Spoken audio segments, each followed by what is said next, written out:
मैंने पुनर्जन्म लेने के बाद सबसे पहला काम पागलों की तरह पढ़ाई छोड़कर अपनी बॉडी को ट्रेन करना शुरू किया। यहाँ तक कि टीचर्स की फेल करने की चेतावनी और मेरी गर्लफ्रेंड ल्यू रोयान के ब्रेकअप का भी मुझ पर कोई असर नहीं हुआ, क्योंकि मैं जानता था कि सिर्फ 1 महीने बाद पूरी दुनिया में अलग अलग डेविल फ्रूट्स उगने वाले हैं। उस समय जो भी डेविल फ्रूट हासिल करेगा उसे असाधारण शक्तियां मिलेंगी। पिछले जन्म में मुझे भी एक असाधारण शक्ति मिली थी, लेकिन मेरी फ्रूट एबिलिटी कमजोर थी और मेरी फिजिकल फिटनेस भी ज्यादा अच्छी नहीं थी, इसलिए मैं ज़ॉम्बी होर्ड में बुरी तरह मारा गया। अब जबकि मुझे दूसरा मौका मिला था तो जाहिर है कि मैं अपने फ्यूचर नॉलेज का पूरा फायदा उठाने वाला था और हर उस चीज को पकड़ने वाला था जिसे इस्तेमाल किया जा सके। मेरी जानकारी के मुताबिक पास ही एक डेविल फ्रूट मौजूद था, स्कूल के बगल वाली फलों की दुकान में। उस दुकान का नाम भी बड़ा अजीब था, गाइड यू टू ब्यूटीफुल। लेकिन मुझे यह नहीं पता था कि वह डेविल फ्रूट आखिर किस दिन प्रकट होगा, इसलिए मैं हर दिन उस दुकान पर कुछ फल खरीदने जाता और साथ ही यह भी देखा कि वह डेविल फ्रूट आया है या नहीं। लेकिन आज जब मैं हमेशा की तरह दुकान में घूम रहा था और पाइनएप्पल सेक्शन तक पहुंचा, तभी 2 हरी रंग की छोटी शाखाओं ने अचानक मेरा ध्यान खींच लिया। मैंने ऊपर रखे पाइनएप्पल हटाए और उन शाखाओं का असली शरीर मेरी आंखों के सामने आ गया। बिल्कुल सही, यह मेरी यादों वाली उसी डेविल फ्रूट जैसी थी। यही वन पीस दुनिया के 4 एम्परर्स में से काइडो का डेविल फ्रूट था। मैंने तेजी से बिल चुकाया और बाकी फलों से भरा एक बैग भी उठा लिया ताकि किसी को शक न हो। जैसे ही मैं दुकान से बाहर निकला, सामने एक मजबूत शरीर वाला मध्यम उम्र का आदमी दिखाई दिया, वही आदमी जो पिछले जन्म में अज्योर ड्रैगन फ्रूट का मालिक बना था। मैंने मन ही मन राहत की सांस ली। अगर मैं थोड़ी देर और कर देता तो ये फ्रूट उसी के हाथ लग जाती। हॉस्टल लौटे ही मैंने एक पल की भी देरी नहीं की और अज्योर ड्रैगन फ्रूट को उठाकर सीधे एक बड़ा काट लिया। उसका स्वाद ऐसा था जैसे किसी ने सूखे पानी के टैंक और गंदगी के गड्ढे को मिलाकर उसमें सड़ी हुई पोछे की कपड़े को घुमा दिया हो और फिर सीधे मुंह में ठूंस दिया हो। इतनी गंदी टेस्ट थी कि मैं लगभग वहीं उल्टी कर देता, लेकिन मैंने खुद को रोका और किसी तरह उस गूदे को निगल लिया। फिर मैंने दिल मजबूत करके उसका बचा हुआ छिलका, बीज और वो छोटी बैंगनी शाखा भी निगल ली। काफी देर बाद मैंने गहरी सांस ली। अब चमत्कार का बीज बोया जा चुका था, बाकी सिर्फ इंतजार करना था। इसके बाद मैंने मोबाइल निकाला और शॉर्ट वीडियोस तथा फोरम ब्राउजिंग शुरू कर दी। कई प्लेटफॉर्म देखने के बाद मैंने एक आईडी सर्च की और पहला वीडियो खोला। भाइयों, देख रहे हो, ये थंडर फ्रूट है। कमेंट सेक्शन में बोली लगाओ, जो ज्यादा कीमत देगा उसे मिलेगा। ये देखकर मेरा दिल तेज धड़कने लगा। हालांकि एजर ड्रैगन फ्रूट मैं पहले ही खा चुका था और दूसरा डेविल फ्रूट नहीं खा सकता था, लेकिन जब अपोकलिप्स आएगा और सभी लोग इसकी असली कीमत जान जाएंगे तब करोड़ों रुपए देकर भी एक फ्रूट नहीं मिलेगी। ये सबसे महत्वपूर्ण ट्रेडिंग रिसोर्स थी और अगर ट्रेडिंग में इस्तेमाल न भी करूं तो मैं इसे अपने माता पिता या अपनी बहन को खिला सकता था। वैसे भी दूसरी फ्रूट खाने की संभावना पूरी तरह खत्म नहीं हुई थी, बस उसके लिए ताकत और किस्मत दोनों चाहिए थी। मैंने कमेंट सेक्शन में कुछ नहीं लिखा, बल्कि सीधे उस पीले बालों वाले लड़के वांग तियानची को प्राइवेट मैसेज भेजा। भाई, ये फ्रूट बहुत बढ़िया बनाई है, बिल्कुल असली जैसी लग रही है, मैं इसे खरीदना चाहता हूँ। कमेंट सेक्शन वाले लोग सिर्फ मजाक कर रहे हैं, जो कीमत चाहिए सीधे बताओ, अगर सही लगी तो तुरंत खरीद लूंगा। उसने जवाब दिया, भाई ये सचमुच डेविल फ्रूट है, इसकी कीमत 15 लाख है। मैंने कहा, अगर ये सच में डेविल फ्रूट है तो तुम खुद क्यों नहीं खा लेते? अगर बेचने का इरादा है तो सामान्य कीमत बताओ, नहीं तो मैं तुम्हें ब्लॉक कर दूंगा। वह बोला, ठीक है 1 लाख। मैंने कहा 1000 फाइनल प्राइस। तुम्हारे जैसे कलेक्टिबल मॉडल की यही असली कीमत है। वह थोड़ा निराश हुआ, सोचा था ज्यादा पैसे ठग लूंगा, लेकिन 1000 भी ठीक है, कुछ दिन मौज हो जाएगी। मैंने कहा ठीक है, पैसे दूंगा और सामान ले लूंगा। फिर मैंने पूछा, तुम कोई दुकान वाले नहीं हो? अगर मैं पैसे दे दूं और तुम सामान न भेजो तो बता दो, मैं आमने सामने डील करूंगा। उसने हंसकर कहा, सामने ही सही, क्या कर लोगे? उसने पता भेज दिया। फ्रूट मिलने के बाद मैं पूरी रफ्तार से निकल पड़ा और 2.5 घंटे में उसके बताए हुए छोटे शहर के स्टेशन पहुंच गया। मैंने पूछा, तुम वही हो जो डेविल फ्रूट बेच रहे थे? पेमेंट QR कोड दो, पहले फ्रूट देखूंगा फिर पैसे दूंगा। वह बोला, पहले पैसे फिर सामान, क्या तुम्हें लगता है मैं भाग जाऊंगा? मैंने कहा, यह तुम्हारा इलाका है। उसने सोचा और माना कि बात सही है, इस इलाके में उसकी थोड़ी बहुत पहचान थी। अगर मैं पैसे न देता तो वह एक फोन करता और उसके दोस्त मिनटों में पहुंच जाते। जब उसने बैग मेरी तरफ बढ़ाया तो मेरे हाथ तक कांप रहे थे। मैंने फ्रूट निकाली और मेरा दिल जोर जोर से धड़कने लगा। कोई गलती नहीं थी, ये असली डेविल फ्रूट थी। मैंने बिना समय गंवाए तुरंत 1000 रुपए ट्रांसफर कर दिए, फ्रूट को संभाला और वापस निकल पड़ा। अगर इस बेकार जगह से ट्रेन चलती होती तो मैं उसी समय घर लौट जाता। वापसी के रास्ते में मैं मोबाइल पर शॉर्ट वीडियोस देख रहा था कि अचानक एक वीडियो ने मेरा ध्यान खींच लिया। हाल ही में कई लोग अचानक बेहोश हो रहे हैं और लोगों के शरीर पर अजीब अजीब धब्बे दिखाई देने लगे हैं। एक्सपर्ट्स का कहना था कि यह संभवतः किसी नए प्रकार का फ्लू हो सकता है और सभी से मास्क पहनने तथा सावधानी बरतने की अपील की जा रही थी। ये खबर देखते ही मेरा दिल जोर से धड़क उठा। बेहोशी, शरीर पर धब्बे, क्या यह वही संकेत नहीं थे जो पिछले जन्म में अपोकलिप्स शुरू होने से पहले दिखाई दिए थे? मैंने बिना एक पल गंवाए हॉस्टल की ओर दौड़ लगा दी। पहले से तैयार रखा हुआ अपना सामान उठाया और बाहर निकलने ही वाला था कि पीछे से अचानक एक दर्दनाक चीख सुनाई दी। कई छात्र अचानक जमीन पर गिर पड़े और उनके शरीर पर धब्बे उभरने लगे। इसके तुरंत बाद एक रहस्यमयी दबाव पूरे क्षेत्र में फैल गया, जिससे सभी लोग हिलने तक में असमर्थ हो गए। तभी जो लोग पूरी तरह बेहोश हो चुके थे वे अचानक झटके से उठ बैठे। उनकी आंखें लाल हो गईं, नाखून लंबे और नुकीले हो गए और वे पागलों की तरह एक एक कमरे से बाहर निकलने लगे। देखते ही देखते पूरे हॉस्टल में अफरा तफरी मच गई और अनगिनत छात्र रोते चिल्लाते बाहर की ओर भागने लगे। लेकिन उसी क्षण मैंने महसूस किया कि मेरे ब्लड लाइन की गहराइयों से एक शक्ति जाग रही है। मेरे शरीर में एज्योर ड्रैगन की शक्ति उभरने लगी। मैंने सिर उठाकर एक गूंजती हुई गर्जना की। मेरी त्वचा पर नीले ड्रैगन स्केल्स उभर आए, सिर पर ड्रैगन हॉर्न्स निकल आए और मेरे हाथ ड्रैगन क्लॉज में बदल गए। मेरा पूरा शरीर हाइब्रिड ड्रैगन फॉर्म में बदलने लगा। गलियारे में मौजूद छात्र मुझे देखकर बुरी तरह डर गए, क्योंकि उनकी नजर में मैं भी उन लोगों की तरह एक मॉन्स्टर बन चुका था। लेकिन इस हाइब्रिड फॉर्म ने मेरी फिजिकल स्ट्रेंथ, डिफेंस, स्पीड और रिकवरी एबिलिटी को कई गुना बढ़ा दिया था। तभी पीछे से 2 ज़ॉम्बीज दहाड़ते हुए मेरी तरफ झपटे। मैंने ड्रैगन क्लॉ घुमाई और उन्हें एक ही वार में दूर फेंक दिया। तभी एक और ज़ॉम्बी दूसरे कमरे से बाहर निकला। मैंने मुंह खोलकर गर्म सांस छोड़ी और अगली ही क्षण आग की लपटों ने उसे राख में बदल दिया। लेकिन सिर्फ इतनी सी फ्लेम ब्रेथ के बाद ही मुझे अपनी स्टैमिना तेजी से घटी हुई महसूस हुई। डेविल फ्रूट की असली ताकत स्टैमिना पर निर्भर करती है। भविष्य में हाकी कितना भी आम क्यों न हो जाए, आखिरकार खर्च स्टैमिना का ही होता है। अपोकलिप्स के शुरुआती चरण में हर किसी की फिजिकल लिमिट बहुत कम होती है। मैं काइडो जैसी ओनी रेस से नहीं था और न ही उसके जैसा मॉन्स्टर कॉन्स्टिट्यूशन रखता था, इसलिए एज्योर ड्रैगन फ्रूट मिलने के बावजूद मैं उसकी पूरी ताकत नहीं निकाल सकता था। लेकिन मेरे पास इसका समाधान था। मैंने अपना बेसबॉल बैट उठाया। यह खास तौर पर बनवाया गया हैवी रीइंफोर्स्ड बैट था,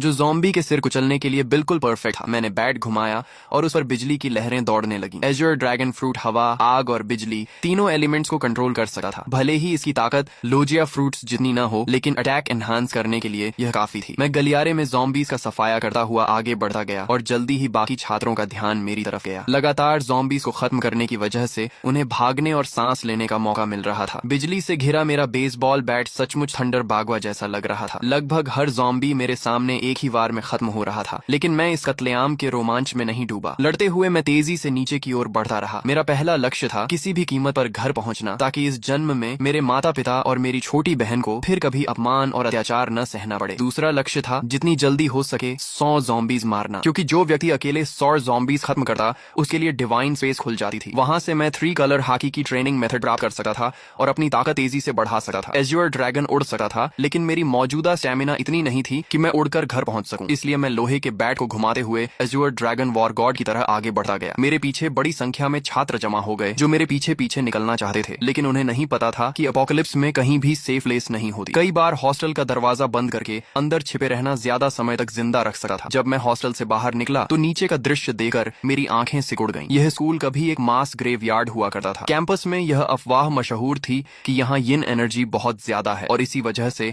आसपास रहने वाले लोग अक्सर बीमार पड़ जाते थे। बाद में एक फेंग शुई मास्टर ने सलाह दी थी कि यहाँ एक स्कूल बनाया जाए ताकि युवाओं की यांग एनर्जी इस जगह की यिन एनर्जी को दबा सके। लेकिन अब जो कंकाल वर्षों से जमीन के नीचे दफन थे, ज़ॉम्बी वायरस के प्रभाव से सभी जमीन फाड़कर बाहर निकल आए थे और जो भी जीवित इंसान दिख रहा था उस पर हमला कर रहे थे। कोई मुझे बचाओ! पूरे कैंपस में हाहाकार मचा हुआ था। हर कोई जान बचाने के लिए भाग रहा था। लोग घबराहट में एक दूसरे से टकरा रहे थे, लेकिन मैंने किसी पर ध्यान नहीं दिया और सीधे मेन गेट की दिशा में बढ़ता गया। रास्ते में चाहे ज़ॉम्बी मिले या स्केलेटन मॉन्स्टर, मैंने सबको अपने बैट से कुचल दिया। आखिरकार जब मैं स्कूल गेट तक पहुंचा तभी मेरा शरीर अचानक रुक गया। सिर्फ मैं ही नहीं, सभी लोग और यहाँ तक कि ज़ॉम्बीज भी वहीं थम गए। ऐसा लगा जैसे पूरे संसार का टाइम फ्रीज हो गया हो। फिर मेरी आंखों के सामने अंधेरा छा गया। Divine descent, devil fruits have arrived, divine space activated. जब मैंने दोबारा आंखें खोली तो खुद को एक रहस्यमयी स्थान में पाया। यहाँ न समय था, न दिशा, न कोई वास्तविक स्थान। केवल 2 लाइट स्क्रीन्स मौजूद थी, एक बड़ी और एक छोटी। बड़ी स्क्रीन पर लिखा था डिवाइन शॉप और छोटी स्क्रीन पर लिखा था पर्सनल पैनल। पिछले जन्म में मैं इन चीजों से भली भांति परिचित था। यह किसी अज्ञात सत्ता द्वारा दिया गया अवसर था जहाँ पॉइंट्स के बदले टेक्निक्स, इक्विपमेंट, स्किल्स और रिसोर्सेज खरीदे जा सकते थे। तभी घोषणा हुई, आप पहले व्यक्ति हैं जिसने 100 ज़ॉम्बीज का शिकार किया है। आपको डिवाइन रिवॉर्ड प्राप्त होगा। आपने अपोकलिप्स शुरू होने के 10 मिनट के भीतर 100 पॉइंट्स प्राप्त कर लिए हैं, इसलिए आपको विशेष रिवॉर्ड दिया जाएगा। इसके बाद मेरे सामने 3 विकल्प आए। पहला रिवॉर्ड था परफेक्ट फ्रूट, जो मेरे एज्योर ड्रैगन फ्रूट को पूर्ण अवस्था में पहुंचा देता। इसके बाद फ्रूट की सभी साइड इफेक्ट्स समाप्त हो जाती। मैं सी स्टोन और सी वाटर से प्रभावित नहीं होता और यहाँ तक कि दूसरा डेविल फ्रूट भी खा सकता था बिना शरीर फटे। दूसरा रिवॉर्ड था हाकी जीनियस। इसके लिए किसी ट्रेनिंग या पॉइंट्स की जरूरत नहीं थी। मुझे तुरंत 3 कलर हाकी जागृत हो जाती और बिना अभ्यास के भी धीरे धीरे बढ़ती रहती। यदि मैं ट्रेनिंग करता तो इसकी ग्रोथ स्पीड 2 गुनी हो जाती। तीसरा रिवॉर्ड था ज़ॉम्बी स्लेयर डिवाइन वेपन। मुझे अपनी पसंद का सुप्रीम ग्रेड वेपन मिलता जो ज़ॉम्बीज को 2 गुना डैमेज देता। फ्रूट, हाकी या वेपन, 3 में से एक चुनना था। पहला और तीसरा रिवॉर्ड तुरंत कॉम्बैट पावर बढ़ाते थे, जबकि दूसरा धीरे धीरे ताकत बढ़ाता, लेकिन उसकी पोटेंशियल लिमिट कहीं अधिक थी। पिछले जन्म के अनुभव के अनुसार बाद के चरणों में भी हाकी कभी आउटडेटेड नहीं हुई थी। मैं कुछ क्षण सोच में पड़ गया। तभी मुझे काइडो की कही बात याद आई, हाकी ही असली आधार है। रॉजर और गार्ब के पास कोई डेविल फ्रूट नहीं थी, फिर भी वे दुनिया के सबसे शक्तिशाली योद्धा बने। यहाँ तक कि काइडो ने हाकी को इतना महत्व दिया कि उसने उसने अपनी फ्रूट अवेकनिंग तक पर ज्यादा ध्यान नहीं दिया। ये सोचते ही मैंने फैसला कर लिया, ताकतें जितनी ज्यादा हों उतना अच्छा नहीं। असली बात यह है कि किसी एक ताकत को उसकी सीमा तक पहुंचाया जाए। एज्योर ड्रैगन फ्रूट कितनी शक्तिशाली बनेगी, ये पूरी तरह मेरी फिजिकल स्ट्रेंथ पर निर्भर था। अगले ही क्षण मैंने हॉकी जीनियस चुन लिया। तुरंत 3 कलर हॉकी मेरे भीतर जाग उठी। काली ऊर्जा की एक पतली परत मेरी मुठियों पर चढ़ गई। यह आर्मामेंट हॉकी थी। इसके बाद मैंने कुछ पॉइंट्स खर्च करके 5 वाटर मीट खरीदे, जो तेजी से स्टेमिना रिकवर करने वाला फूड था और लड़ाई में लंबे समय तक टिकने में मदद करता था। पर्सनल पैनल सिर्फ स्टेटस स्क्रीन नहीं थी, बल्कि कम्युनिकेशन डिवाइस भी थी। अपोकलिप्स में जब मानव सभ्यता टूट गई थी, तब लोग इसी पैनल के कम्युनिकेशन फंक्शन से संपर्क बनाए रखते थे। इसमें अलग अलग चैनल्स भी बने हुए थे और बहुत से लोग पहले ही बातचीत शुरू कर चुके थे। तभी घोषणा हुई, स्पेस कनेक्शन समाप्त होने वाली है। भविष्य में केवल विचार करते ही डिवाइन स्पेस में प्रवेश किया जा सकेगा। मेरी आंखों के सामने फिर अंधेरा छा गया। जब मैंने दोबारा आंखें खोली तो मैं वापस अपने शरीर में था। चारों ओर अनगिनत ज़ॉम्बीज और घबराए हुए छात्र शिक्षक मौजूद थे। मैंने तुरंत एक वाटर मीट मुंह में ठूंस ली और तेजी से खाते हुए स्कूल गेट की ओर बढ़ने लगा। तभी मुझे अचानक खतरे का एहसास हुआ। मैंने तुरंत अपना शरीर एक ओर घुमा लिया। जिस जगह मैं खड़ा था वहां अगले ही पल जमीन फट गई और एक स्केलेटन आर्म बाहर निकल आई। बहुत से लोग सोच रहे थे कि शहर छोड़कर किसी सुनसान जगह चले जाएंगे और किसी तरह जीवित रहेंगे, लेकिन उन्हें नहीं पता था कि अब इस दुनिया में 1 इंच भी सुरक्षित जमीन नहीं बची थी। इसी दौरान रास्ते में चल रही कारों के रेडियो पर इमरजेंसी ब्रॉडकास्ट लगातार बज रहा था। यह राष्ट्रीय आपातकालीन सूचना है। सभी नागरिक शांत रहें, अपने घरों के अंदर रहें और दरवाजे खिड़कियां बंद रखें। हमारी सेना पूरी तरह सक्रिय हो चुकी है। रेडियो पर आगे घोषणा हुई, हमारी बायोलॉजिकल लैबोरेटरीज भी एंटीडोट विकसित करने में लगी हुई हैं। कृपया शांति बनाए रखें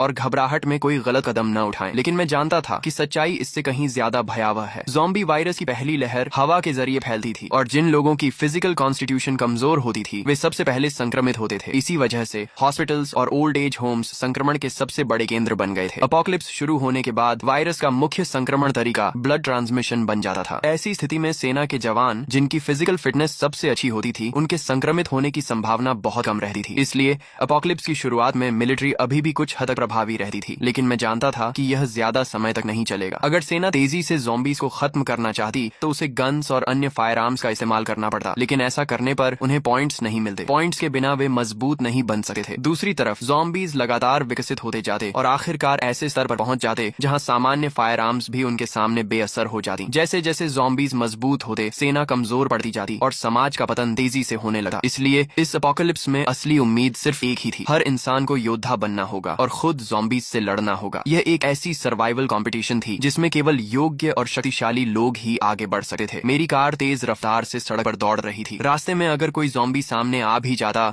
तो मैं ब्रेक लगाने की बजाय उसे सीधा टक्कर मारकर आगे निकल जाता। तभी अचानक मेरा फोन बज उठा। कॉल उठाते ही दूसरी तरफ से मेरी छोटी बहन की घबराई हुई आवाज सुनाई दी, भैया आप कहाँ हो? बाहर बहुत सारे ज़ॉम्बीज हैं, बहुत डर लग रहा है। मैंने तुरंत पूछा, मैं ठीक हूँ, तुम कैसी हो? मम्मी पापा ठीक है ना? उसने राहत की सांस लेते हुए कहा, मम्मी ने आपकी बात मानकर पहले ही छुट्टी ले ली थी और मुझे स्कूल से घर ले आई थी। पापा अभी हॉस्पिटल में हैं। उन्होंने कहा है कि उन्होंने ऑफिस लॉक कर लिया है और फिलहाल सुरक्षित हैं। भैया आप तो सचमुच भविष्यवक्ता निकले। अगर आपने मम्मी को जबरदस्ती छुट्टी लेने के लिए न कहा होता तो शायद हम अभी बाहर ही मर चुके होते। पिछले 1 महीने से मेरी बहन औचिंग बहुत हैरान थी, क्योंकि मैं हर दिन बड़ी मात्रा में डेली नेसेसिटीज घर भेज रहा था। जब भी परिवार पूछता कि इतना सामान क्यों जमा कर रहा हूँ, मैं कोई जवाब नहीं देता था। उन्हें यह भी नहीं पता था कि मेरे पास इतना पैसा आया कहाँ से। असल में मेरे पास कोई पैसा नहीं था। सिर्फ 1 महीने में इतना कमाना भी असंभव था। लेकिन जब अपोकलिप्स आने ही वाला था तो मुझे कर्ज लेने से डरने की क्या जरूरत थी। मैंने लगभग हर ऑनलाइन प्लेटफॉर्म से लोन ले लिया था। अगर माता पिता को समझाने की समस्या न होती तो शायद मैं घर तक गिरवी रख देता। हालांकि डिवाइन स्पेस के मौजूद होने के कारण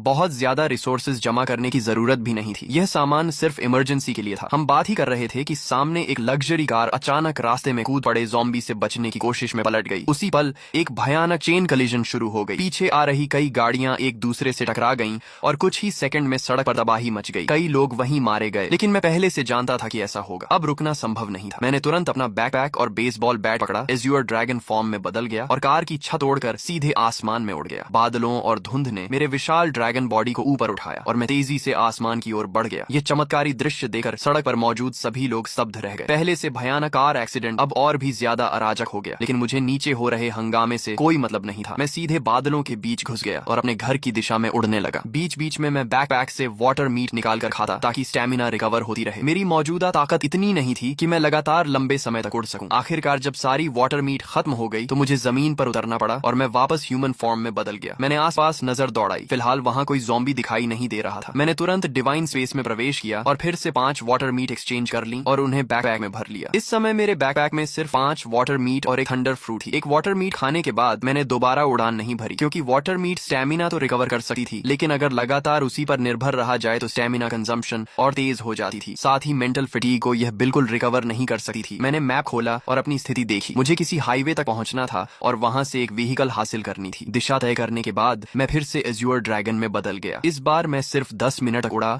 और जल्द ही नीचे एक हाईवे दिखाई देने लगी, जहां अनगिनत व्हीकल तेज रफ्तार से दौड़ रही थी। मेरा लक्ष्य था कोई मजबूत ऑफ रोड एसयूवी ढूंढना। नीचे सड़क पर मौजूद कई लोगों ने आसमान में उड़ते एज्योर ड्रैगन को देख लिया था। तुरंत लोगों ने अपने फोन्स निकालकर वीडियो बनाना शुरू कर दिया और उसे डिवाइन स्पेस के कम्युनिकेशन चैनल पर अपलोड कर दिया। दोस्तों, मैंने ड्रैगन देखा है, बहुत बड़ा एज्योर ड्रैगन, कम से कम 10 मीटर लंबा होगा, किसी ने लिखा। दूसरे ने जवाब दिया, ये जरूर काइडो का एज्योर ड्रैगन फ्रूट होगा। पता नहीं किस लकी आदमी को इतनी ताकतवर मिथिकल बीस्ट फ्रूट मिल गई। तभी किसी और ने लिखा, मुझे भी कभी थंडर फ्रूट मिली थी, लेकिन मैंने उसे नकली समझकर बेच दिया। ये मैसेज लिखने वाला वही पीले बालों वाला हुआंग तियंची था। उसे अब पछतावे से खुद को मार लेने का मन कर रहा था। आखिर उसने असली थंडर फ्रूट सिर्फ 1000 रुपए में बेच दी थी। जीजू से यूजो जाने वाले हाईवे के ऊपर उड़ते हुए मैं आखिरकार एक बेहद मजबूत दिखने वाली ऑफ रोड एसयूवी पर नजर टिकाने ही वाला था। मैं नीचे उतरकर राइड लेने की तैयारी कर रहा था कि तभी मेरी नजर सड़क किनारे खड़े एक विशाल पेड़ पर पड़ी। वहां किसी चीज की हल्की लेकिन रहस्यमयी चमक टिमटिमा रही थी। मैंने पहले ही अनुमान लगाया था कि दुनिया में प्रकट होने वाले अधिकांश डेविल फ्रूट्स ज़ोअन टाइप के होंगे। हालांकि मिथिकल बीस्ट फ्रूट्स भी उतने दुर्लभ नहीं थे जितना लोग सोचते थे। आखिर दुनिया की हर संस्कृति और हर सभ्यता में अनगिनत मिथिकल क्रीचर्स, डिवाइन बीस्ट्स और डीमोनिक मॉन्स्टर्स मौजूद थे। उन सभी के आधार पर नई मिथिकल बीस्ट फ्रूट्स जन्म लेने वाली थी। लेकिन भले ही मिथिकल फ्रूट्स की संख्या बढ़ जाए, फिर भी वे सबसे शक्तिशाली फ्रूट्स में गिनी जाती थी। मैंने अपने ड्रैगन क्लॉ से उस चमकती हुई फ्रूट को तोड़ा और उसे पीछे लटके बड़े बैकपैक में रख लिया। जब मेरे पॉइंट्स 1000 तक पहुंच जाएंगे, तब डिवाइन स्पेस में एक नया फंक्शन अनलॉक होगा, डेविल फ्रूट आइडेंटिफिकेशन। उसकी मदद से मैं किसी भी फ्रूट की एबिलिटी पहले से जान सकता था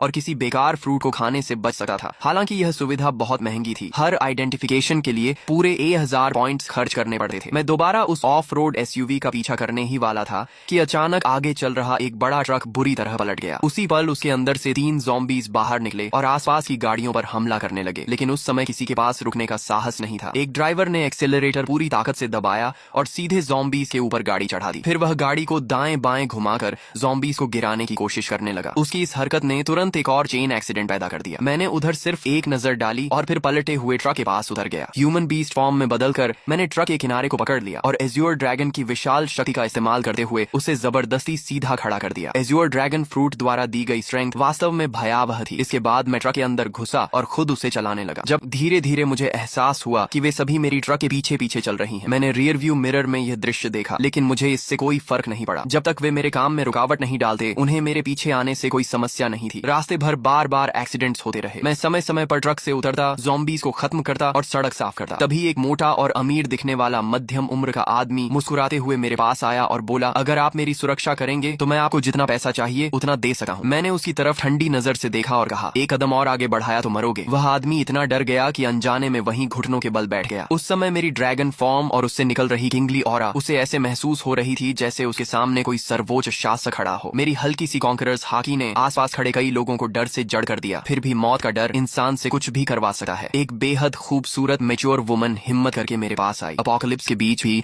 उसने खुद को बेहद आकर्षक तरीके से सजाया हुआ था। उसने मुस्कुराते हुए कहा, हैंडसम, क्या आप मुझे अपने साथ ले जा सकते हैं? आप मेरे साथ जो चाहें कर सकते हैं। मैंने बिना भाव बदले सिर्फ एक शब्द कहा, दफा हो जाओ। मैं अभी अपनी ड्रैगन एबिलिटी हटाकर ट्रक में चढ़ने ही वाला था कि तभी एक लंबा चौड़ा ताकतवर आदमी तेजी से मेरी तरफ आया। उसने देखा कि मैं रुकने वाला नहीं हूँ तो जल्दी जल्दी बोला, सर, मैंने भी बहुत सारी अपोकलिप्स नॉवेल्स पढ़ी हैं। आप इतने शक्तिशाली हैं, लेकिन क्या आपको बेस बिल्ड करने के लिए लोगों की जरूरत नहीं पड़ेगी? मेरा नाम लिन कुई है। मेरे पास कोई खास टैलेंट नहीं है, लेकिन ताकत बहुत है। मैं एक कॉम्बैट कोच हूँ और निश्चित रूप से आपके काम आ सकता हूँ। मैं रुक गया और उसकी तरफ देखने लगा। थोड़ी पर हाथ रखकर कुछ देर सोचता रहा। उसकी बात गलत नहीं थी। सिविलाइजेशन और सोशल ऑर्डर जल्द ही पूरी तरह खत्म होने वाले थे। अगर मुझे अपोकलिप्स में लंबे समय तक जीवित रहना था तो मुझे अपना खुद का सेफ बेस बनाना पड़ेगा। ज़ॉम्बीज की ग्रोथ स्पीड बहुत तेज थी। अकेले मेरे लिए हर समय अपने परिवार की रक्षा करना मुश्किल था। जब लिन कुई ने देखा कि मैं सोच रहा हूँ तो उसके चेहरे पर खुशी छा गई। उसने बिना देर किए अपना सामान, अपनी कार और बाकी सब कुछ वहीं छोड़ दिया। उसे डर था कि अगर उसने एक पल भी देरी की तो मैं उसे छोड़कर चला जाऊंगा। वह इतना सावधान था कि फ्रंट सीट पर बैठने की हिम्मत भी नहीं कर सका। अपनी फिजिकल फिटनेस का इस्तेमाल करते हुए सीधे ट्रक के पीछे वाले कार्गो एरिया में चढ़ गया। लिन कुई की सफलता देखकर बाकी लोगों को भी उम्मीद नजर आने लगी। उन्हें लगा कि मैं पूरी तरह निर्दयी नहीं हूँ। तभी वह अमीर मध्यम उम्र का आदमी फिर कुछ कहने ही वाला था कि मैंने उसे बीच में रोक दिया। अगर मैं लोगों को भर्ती भी करूंगा तो किसी को सिर्फ उसके शब्दों पर नहीं चुनूंगा। शुरुआती चरण में एक आदमी ही काफी है और उसकी लॉयल्टी भी अभी साबित नहीं हुई है, उसे समय के साथ परखा जाएगा। तभी वह खूबसूरत महिला फिर आगे आई और दृढ़ आवाज में बोली, कृपया मुझे एक मौका दीजिए। मेरी क्षमता और मेरी जान दोनों आपके लक्ष्य पूरे करने के लिए समर्पित रहेंगी। उसकी आंखों में झलकता दृढ़ निश्चय देकर मुझे एहसास हुआ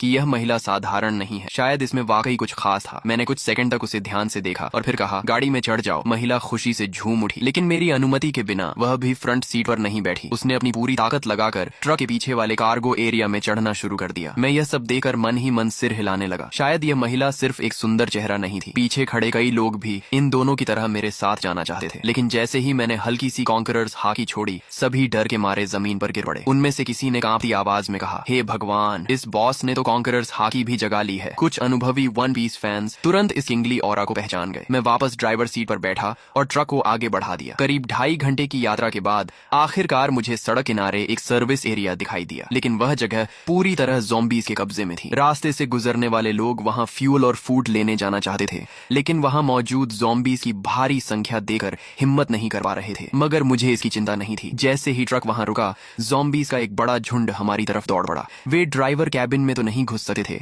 इसलिए ट्रक के पीछे चढ़कर लिन कुई और उस महिला पर हमला करने की कोशिश करने लगे। दोनों डरकर कार्गो एरिया के अंदर दुबक गए और सिर तक बाहर निकालने की हिम्मत नहीं कर पाए। मैं ट्रक से उतरा, ह्यूमन बीस्ट फॉर्म में बदला और बेसबॉल बैट घुमाते हुए कुछ ही सेकंड में ट्रक पर चढ़ रहे कई ज़ॉम्बीज़ के सिर कुचल दिए। तभी मुझे एहसास हुआ कि पीछे पीछे आ रहा पूरा व्हीकल कॉन्वॉय भी इस सर्विस एरिया तक पहुंच चुका था। वे लोग चाहते थे कि मैं ज़ॉम्बीज़ को खत्म कर दूं ताकि वे आराम से फ्यूल और सप्लाईज ले सकें। लेकिन जैसे ही उनकी गाड़ियां वहां पहुंची, अगले ही पल ज़ॉम्बीज़ का विशाल झुंड उन गाड़ियों की ओर टूट पड़ा और मजबूर होकर वह पूरा व्हीकल कॉन्वॉय सर्विस एरिया छोड़कर आगे निकल गया। उधर मैं एक एक वार में ज़ॉम्बीज़ को खत्म करता गया और कुछ ही देर में पूरे सर्विस एरिया को साफ कर दिया। सिर्फ एक ज़ॉम्बी मैंने लिनकुई के लिए छोड़ी ताकि वह प्रैक्टिस कर सके। आखिर वह एक कॉम्बैट कोच था, इसलिए उसकी स्ट्रेंथ, स्पीड और कॉम्बैट रिफ्लेक्सेस वाकई अच्छे थे। जब तक मैं फ्यूल भरकर लौटा, तब तक उसने भी उस ज़ॉम्बी को सफलतापूर्वक मार गिराया था। सप्लाईज इकट्ठा करने के बाद मैंने आखिरकार उस छिपाव पहने खूबसूरत महिला का नाम पूछा। हालांकि वह दिखने में पतली दुबली थी और पहली नजर में ज्यादा उपयोगी नहीं लगी थी, लेकिन जब से वह मेरी ट्रक पर चढ़ी थी, उसने खुद को काफी अच्छा साबित किया था। ज़ॉम्बीज़ के ट्रक पर चढ़ने के दौरान भी उसने चीख पुकार नहीं मचाई थी। इससे मेरे मन में उसके लिए सम्मान थोड़ा और बढ़ गया। जैसे ही मैंने उसका नाम पूछा, उसने तुरंत जवाब दिया, मेरा नाम लियू मेंग कियन है। मैंने कहा, अब से फ्रंट सीट पर बैठो, ट्रक के कार्गो एरिया में चढ़ने की जरूरत नहीं है। ये सुनते ही उसने सिर झुकाकर कहा, जी मास्टर। उसके मुंह से निकला यह संबोधन मुझे फिर से चौंका गया। उसने मेरा नाम तक नहीं पूछा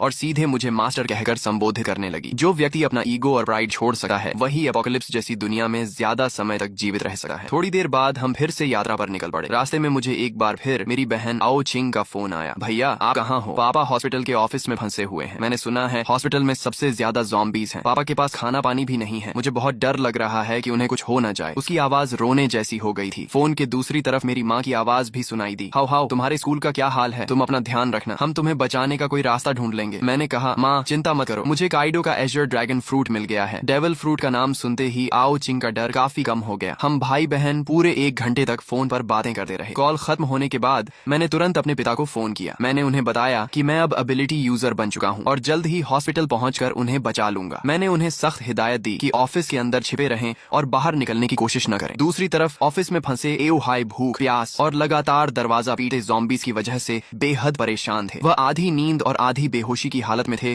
कि तभी मेरा फोन आया। मेरा नाम देखते ही उनमें जान आ गई। जब मैंने उन्हें वीडियो कॉल की और उन्होंने मुझे ड्रैगन ह्यूमन फॉर्म में ज़ॉम्बीज़ का सफाया करते देखा, तब जाकर उनके दिल को सुकून मिला। उन्होंने मुझे अपने ऑफिस का रास्ता बताया। मैं तेजी से हॉस्पिटल के एक कोने में बने ऑफिस तक पहुंच गया। वहाँ 12 ज़ॉम्बीज़ लगातार दरवाजा तोड़ने की कोशिश कर रहे थे। दरवाजे में कई बड़े छेद भी हो चुके थे। अगर अंदर से टेबल्स और चेयर्स लगाकर उसे ब्लॉक न किया गया होता तो ज़ॉम्बीज़ कब के अंदर घुसकर पापा को टुकड़े टुकड़े कर चुके होते। मैंने बेसबॉल बैट घुमाई और कुछ ही सेकंड में उन सभी ज़ॉम्बीज़ के सिर तोड़ डाले। फिर एक जोरदार किक मारकर ऑफिस का दरवाजा खोल दिया। अंदर मौजूद पापा की हालत जरूर खराब थी, लेकिन वे पूरी तरह सुरक्षित थे। मेरे लिए यही सबसे बड़ी खुशखबरी थी। एओ हाई वाटर मीट खाते हुए बोले, तो ये वही डेविल फ्रूट एबिलिटी है जिसके बारे में तुम और आओ चिंग बात कर रहे थे। ऑफिस में फंसे रहने के दौरान उन्होंने डिवाइन स्पेस के कम्युनिकेशन चैनल्स में बहुत सारे वीडियोस और डिस्कशंस देख लिए थे, इसलिए उन्हें वन पीस और डेविल फ्रूट्स के बारे में कुछ जानकारी हो गई थी। मैं हंस पड़ा और एक और अंदर घुसे ज़ॉम्बी का सिर बैट से कुचलते हुए बोला, कैसा लगा आपका बेटा? कूल है ना? आओ हाई मुस्कुराकर बोले, बहुत कूल है बदमाश। अपोकलिप्स शुरू होने के बाद उन्होंने अपनी आंखों से अनगिनत लोगों को ज़ॉम्बीज़ के हाथों मरते देखा था। ऐसे में उनका पूरा परिवार अभी तक सुरक्षित था। यही उनके लिए सबसे बड़ी खुशी थी। हॉस्पिटल से बाहर निकलते समय मैंने देखा कि कई कई बिल्डिंग्स के दरवाजों और खिड़कियों के पीछे लोग छिपे हुए बाहर झांक रहे थे। जब उन्होंने एओ हाई को एक ड्रैगन मैन के साथ जाते देखा और यह भी देखा कि वह ड्रैगन मैन कितनी आसानी से ज़ॉम्बीज़ को मार रहा है, तो कई लोग मदद के लिए चिल्लाने लगे, ओल्ड हाई, हमें भी बचा लो। आओ हाई के चेहरे पर दया की झलक दिखाई दी। उन्होंने कहा, हाओ, इन्हें भी बचा लो, ये सब मेरे कॉलीग्स हैं, बहुत बेचारे हैं। मैंने ठंडे स्वर में जवाब दिया, बचाकर क्या करूंगा? क्या मैं इन्हें एक एक करके इनके घर भी छोड़ूंगा? और अगर घर पहुंच भी गए तो क्या वे निश्चित रूप से जिंदा रह पाएंगे? मैंने उनकी पुकारों को अनसुना किया और पापा को लेकर आगे बढ़ गया। रास्ते में हम उस कमरे के पास पहुंचे जहां लिन कुई और लियू मेंकियान छिपे हुए थे। मैंने दरवाजे पर हमला कर रहे ज़ॉम्बीज़ को खत्म किया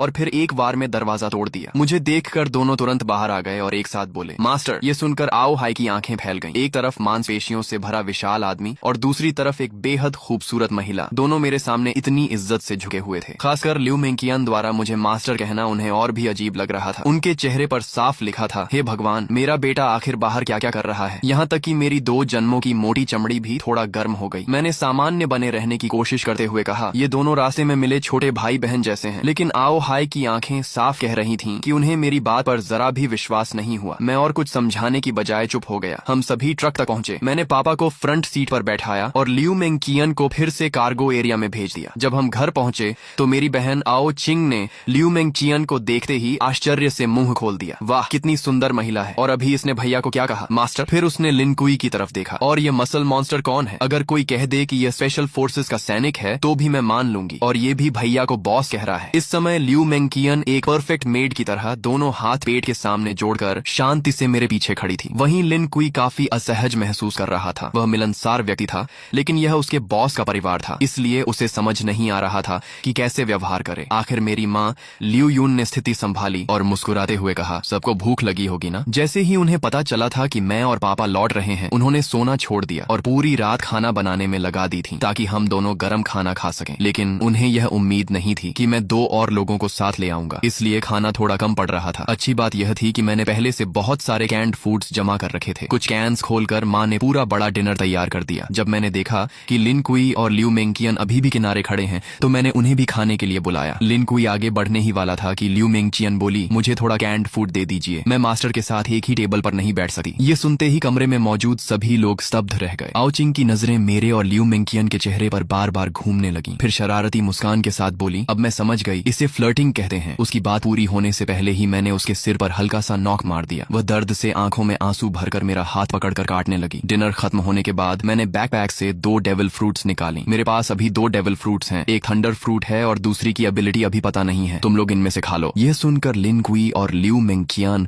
दोनों चौंक गए। उन्हें उम्मीद नहीं थी कि मेरे पास इतनी दुर्लभ चीजें भी मौजूद हैं। उनकी आंखों में चाहत साफ दिखाई दे रही थी। आओ चिंग उत्साह से दोनों फ्रूट्स को उठाकर देखने लगी। फिर उसने उन्हें माता पिता को दिखाया, लेकिन आओ हाई ने फ्रूट देकर वापस मुझे लौटा दी। आओ चिंग को दे दो, हमारी उम्र हो चुकी है, हम खाएंगे तो बर्बाद हो जाएंगी। माँ भी सहमत हो गई। हाँ, तुम्हारे जैसा बेटा हमारी रक्षा कर रहा है, हमारे लिए वही काफी है। इतनी कीमती चीज तुम्हारे पास रहेगी तो ज्यादा काम आएगी। मैंने समझाने की कोशिश की, मेरे पास पहले से एज्योर ड्रैगन फ्रूट है, मेरी ग्रोथ बहुत तेज होगी। लेकिन अगर आप लोग भी डेविल फ्रूट्स खा लेंगे तो ज़ॉम्बीज़ मारकर जल्दी पॉइंट्स कमा सकेंगे और हाकी ट्रेनिंग भी अनलॉक कर पाएंगे। अपोकलिप्स में असली कैपिटल यही है। लेकिन काफी देर समझाने के बाद भी माता पिता नहीं माने। आखिर मैंने हार कर आओ चिंग की तरफ देखा। ठीक है, तुम चुन लो। आओ चिंग तो कब से इसी पल का इंतजार कर रही थी। उसने दोनों फ्रूट्स हाथ में लेकर बार बार देखा, लेकिन काफी सोचने के बाद उसने थंडर फ्रूट मुझे वापस दे दी। मैं हैरान रह गया, क्या तुम थंडर फ्रूट नहीं लोगी? लोजिया एलिमेंटलाइजेशन शुरुआती चरण में लगभग इनविंसिबल होती है और दूसरी फ्रूट की एबिलिटी क्या है यह भी नहीं पता। आओ चिंग मुस्कुराकर बोली, डिवाइन स्पेस में डीमन रिमूवल पोशन मिलती है, उससे डेविल फ्रूट की साइड इफेक्ट्स हट सकती हैं और इंसान दूसरी फ्रूट भी खा सकता है। भैया आप इतने मजबूत हो कि वह पोशन जरूर हासिल कर लोगे। थंडर फ्रूट आपके लिए ज्यादा उपयुक्त है, मैं दूसरी फ्रूट खा लूंगी। मैंने कुछ देर सोचा और कहा, ठीक है, लेकिन पहले इसकी आइडेंटिफिकेशन कर लेते हैं। अगर एबिलिटी अच्छी हुई तो तुम खा लेना। डेविल फ्रूट आइडेंटिफिकेशन 1000 पॉइंट्स के बाद अनलॉक होती थी। आओ चिंग को यह बात पता नहीं थी क्योंकि उसके पास अभी कोई पॉइंट्स नहीं थी। लेकिन मैं स्कूल से लेकर हॉस्पिटल तक ज़ॉम्बीज़ का इतना सफाया कर चुका था कि मेरे पॉइंट्स 1000 से भी ज्यादा हो चुके थे। तभी आओ चिंग ने जल्दी से सिर हिलाया, नहीं, 1000 पॉइंट्स बहुत ज्यादा हैं। इतना कहकर उसने मेरे जवाब का इंतजार तक नहीं किया। उसने तुरंत उस सुनहरी मकई जैसी दिखने वाली डेविल फ्रूट उठाई और एक बड़ा टुकड़ा काटकर निगल लिया। ये देखकर मैं घबरा गया। मुझे बिल्कुल उम्मीद नहीं थी कि वह सीधे फ्रूट खा लेगी। अगर यह कोई कमजोर एबिलिटी निकली तो बाद में पछताने का भी मौका नहीं मिलेगा। लेकिन अब बहुत देर हो चुकी थी। आओ चिंग फ्रूट का गूदा निगल चुकी थी। मैं केवल मन ही मन प्रार्थना कर सकता था कि उसे कोई शक्तिशाली एबिलिटी मिले।